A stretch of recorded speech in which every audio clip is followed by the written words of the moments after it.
بصوا بقى القط بتاعنا، هو مش بتاعنا والله، هو قط من الشارع يعني. شوفوا، يعني دخلت البلكونه لقيته نايم، واول ما شافني طلع يجري، وبعد كده رجع جه تاني ونام النومه دي، بس كان نايم بقى جنب الحيطه جوه. فوالله سبته يعني بقيت اشاور له كده، يعني ايه اهدى، يعني مش هعمل فيك حاجه، خليك نايم زي ما انت. وجبت له ميه، حطيت له ميه ونايم ازاي. طبعا انا بصوره وداخل عليه اهوت، ما خافش وقاعد مطمئن بسم الله ما شاء الله. كان لما بيشوفني بيطلع يجري. شوفوا، حتى بقرب عليه خالص اهو، عادي خالص مفيش اي مشكله. اهو يعني خد راحته بقى من اهل البيت. بصوا، ودي كمان نايمه مأنتخه ازاي ما شاء الله. الجو حر.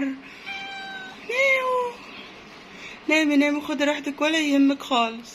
شوفوا حاطه لهم ميه فوق على السلم. الله اكبر الله اكبر. الجو حر النهارده قوي يا جماعه والله، والقطط ربنا يكون في عونهم. يعني اي حد كده حطوا ميه في على السلالم، حطوا ميه في الشارع. يعني ينوبكوا صواب والله في الناس ده، في الحيوانات ده في الحيوانات ده والله.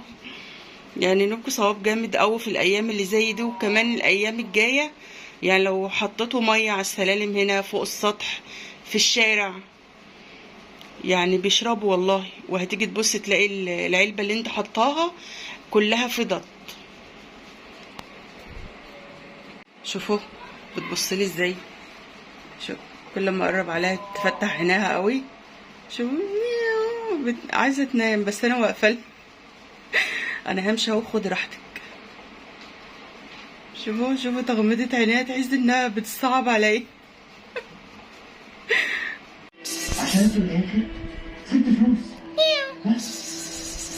وتهيألي الحاجه الوحيده الغلط اللي انا عملتها هو ان انا كدبت وجديد.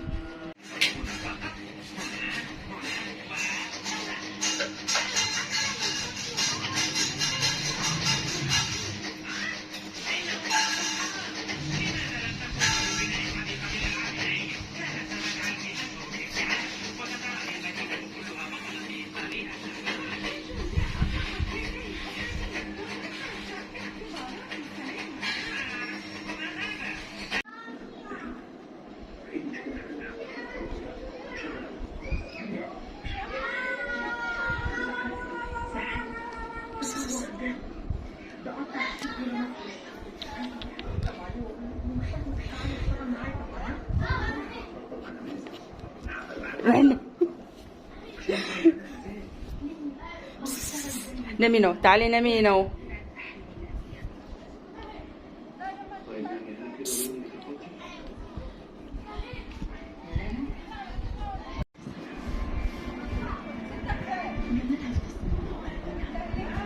ايوه اه تعالي.